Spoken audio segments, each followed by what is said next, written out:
പിതാവിൻ്റെയും പുത്രൻ്റെയും പരിശുദ്ധാത്മാവിൻ്റെയും നാമത്തിൽ ആമേൻ. ഈശോ മിശിഹായ്ക്ക് സ്തുതിയായിരിക്കട്ടെ.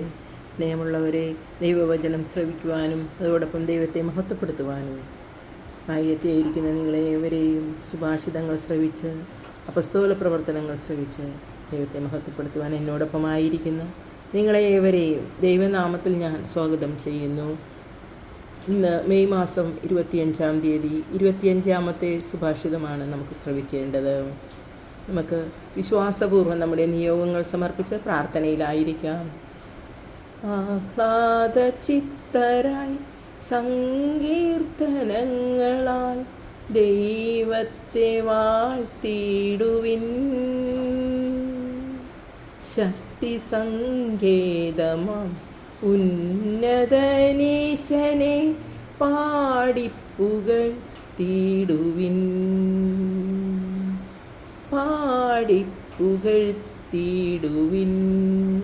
സങ്കീർത്തനം 93:5 ഇപ്രകാരമാണ്: അങ്ങയുടെ കൽപ്പന വിശ്വാസ്യവും അലംഘനീയവുമാണ്. കർത്താവേ, പരിശുദ്ധി അങ്ങയുടെ ആലയത്തിന് എന്നേക്കും യോജിച്ചതാണ്. സങ്കീർത്തനം 93:5. അങ്ങയുടെ കൽപ്പന വിശ്വാസ്യവും അലംഘനീയവുമാണ്. കർത്താവെ, പരിശുദ്ധി അങ്ങയുടെ ആലയത്തിന് എന്നേക്കും യോജിച്ചതാണ്. നമുക്ക് സുഭാഷിതങ്ങളിലേക്ക് കടക്കാം. സുഭാഷിതങ്ങൾ അധ്യായം 25. സോളമൻ്റെ സുഭാഷിതങ്ങൾ തുടർച്ച. യൂദാ രാജാവായ ഹെസക്കിയായുടെ ആളുകൾ പകർത്തിവെച്ച സോളമൻ്റെ സുഭാഷിതങ്ങളാൽ താഴെ പറയുന്നവയും നിഗൂഢത സുഭാഷിതങ്ങളാണ്. താഴെ പറയുന്നവയും നിഗൂഢത ദൈവത്തിൻ്റെ മഹത്വമാണ്. രാജാക്കന്മാരുടെ മഹത്വമോ കാര്യങ്ങൾ ആരാഞ്ഞറിയുന്നതും. ആകാശങ്ങളുടെ ഉയരവും ഭൂമിയുടെ ആഴവും പോലെ രാജാക്കന്മാരുടെ മനസ്സും അമേയമാണ്. വെള്ളിയിൽ നിന്ന് കിട്ടം മാറ്റിക്കളഞ്ഞാൽ പണിക്കാരന് നിർമ്മാണത്തിനുള്ള പദാർത്ഥമായി. രാജസന്നിധിയിൽ നിന്ന് ദുഷ്ടന്മാരെ അകറ്റിക്കളയുമ്പോൾ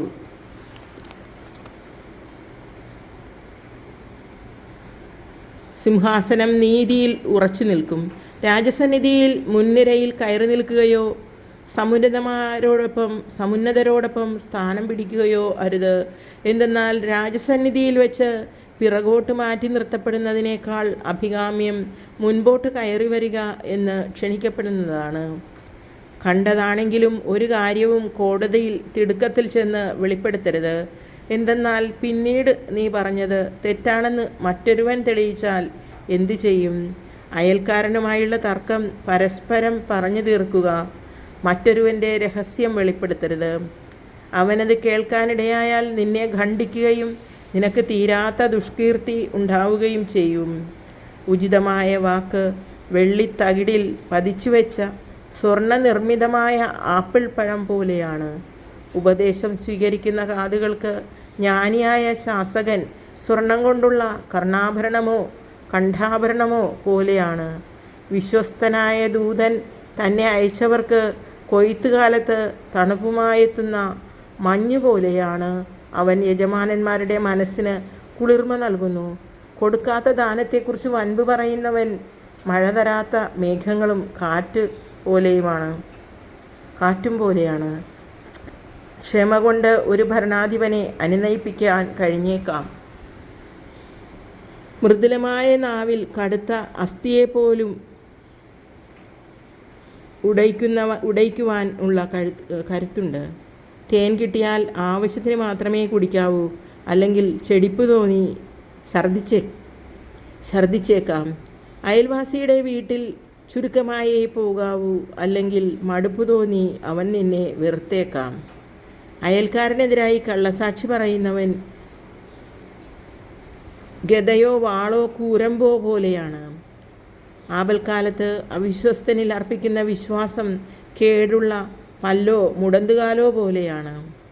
വിഷാദഭഗ്നന് വേണ്ടി പാട്ടുപാടുന്നത് കൊടുന്തണുപ്പിൽ ഒരാളുടെ വസ്ത്രം ഉരിഞ്ഞു മാറ്റുന്നത് പോലെയും വ്രണത്തിൽ വിനാഗിരി വീഴ്ത്തുന്നത് പോലെയുമാണ്. ശത്രുവിന് വിശക്കുമ്പോൾ ആഹാരവും ദാഹത്തിന് ജലവും കൊടുക്കുക, അത് അവൻ്റെ തലയിൽ പശ്ചാത്താപത്തിൻ്റെ തീക്കനൽ കൂട്ടും. കർത്താവ് നിനക്ക് പ്രതിഫലം നൽകുകയും ചെയ്യും.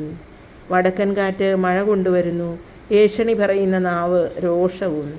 കലഹക്കാരിയായ ഭാര്യയോടൊത്ത് വീട്ടിനുള്ളിൽ പാർക്കുന്നതിനേക്കാൾ മെച്ചം തട്ടിൻപുറത്ത് ഒരു കോണിൽ കഴിഞ്ഞുകൂടുകയാണ്. ദാഹാർത്തന് ശീതജലം പോലെയാണ് ദൂരദേശത്തു നിന്നെത്തുന്ന സദ്വാർത്ത. ദുഷ്ടന് വഴങ്ങുന്ന നീതിമാൻ കലങ്ങിയ അരുവിയോ മലിനമായ ഉറവയോ പോലെയാണ്. തേൻ അധികം കുടിക്കുന്നത് നന്നല്ല, അതുപോലെ പ്രശംസയ്ക്ക് ചെവി കൊടുക്കുന്നതിൽ നിയന്ത്രണം പാലിക്കുക. ആത്മനിയന്ത്രണമില്ലാത്ത മനുഷ്യൻ കോട്ടകളില്ലാത്ത നഗരം പോലെയാണ്. കർത്താവിൻ്റെ വചനം. ദൈവത്തിന് നന്ദി. അപ്പസ്തോലന്മാരുടെ പ്രവർത്തനങ്ങളിൽ നിന്നും 11-ാം അധ്യായം. സഭ അന്ത്യോക്യയിൽ 19 മുതലുള്ള തിരുവചനങ്ങൾ. സ്തെഫാനോസിനെ സംബന്ധിച്ച് ഉണ്ടായ പീഡന നിമിത്തം ചിതറിക്കപ്പെട്ടവർ ഫിനിഷ്യ, സൈപ്രസ്, അന്ത്യോക്യ എന്നീ പ്രദേശങ്ങൾ വരെ സഞ്ചരിച്ചു. യഹൂദരോടല്ലാതെ മറ്റാരോടും അവർ വചനം പ്രസംഗിച്ചിരുന്നില്ല. അക്കൂട്ടത്തിൽ സൈപ്രസിൽ നിന്നും കിറേനായിൽ നിന്നും ചിലർ ഉണ്ടായിരുന്നു. അവർ അന്ത്യോക്യയിൽ വന്നപ്പോൾ ഗ്രീക്കുകാരോടും കർത്താവായ യേശുവിനെക്കുറിച്ച് പ്രസംഗിച്ചു. കർത്താവിൻ്റെ കരം അവരോടുകൂടെ ഉണ്ടായിരുന്നു. വിശ്വസിച്ച വളരെ പേർ കർത്താവിലേക്ക് തിരിഞ്ഞു. ഈ വാർത്ത ജെറുസലേമിലെ സഭയിലെത്തി. അവർ ബാർണബാസിനെ അന്ത്യോക്യയിലേക്ക് അയച്ചു. അവൻ ചെന്ന് ദൈവത്തിൻ്റെ കൃപാവരം ദർശിച്ച് സന്തുഷ്ടനാവുകയും കർത്താവിനോട് വിശ്വസ്തതയുള്ളവരായി ദൃഢനിശ്ചയത്തോടെ നിലകൊള്ളാൻ അവരെ ഉപദേശിക്കുകയും ചെയ്തു. കാരണം അവൻ പരിശുദ്ധാത്മാവിനാലും വിശ്വാസത്താലും നിറഞ്ഞ ഒരു നല്ല മനുഷ്യനായിരുന്നു. നിരവധി ആളുകൾ കർത്താവിൻ്റെ അനുയായികളായി തീർന്നു. സാവൂളിനെ അന്വേഷിച്ച് ബാർണബാസ് താർസോസിലേക്ക് പോയി. അങ്ങനെ അവനെ കണ്ടുമുട്ടിയപ്പോൾ അന്ത്യോക്യയിലേക്ക് കൂട്ടിക്കൊണ്ടുപോന്നു. 1 വർഷം മുഴുവൻ അവർ അവിടുത്തെ സഭാ സമ്മേളനങ്ങളിൽ പങ്കെടുക്കുകയും വളരെയധികം പേരെ പഠിപ്പിക്കുകയും ചെയ്തു. അന്ത്യോക്യയിൽ വെച്ചാണ് ശിഷ്യന്മാർ ആദ്യമായി ക്രിസ്ത്യാനികൾ എന്ന് വിളിക്കപ്പെട്ടത്. കർത്താവിൻ്റെ വചനം. ദൈവത്തിന് നന്ദി. സ്നേഹമുള്ളവരെ, ഈ നിമിഷങ്ങൾ അത്രയും നാം ദൈവവചനം ശ്രവിക്കുകയായിരുന്നു.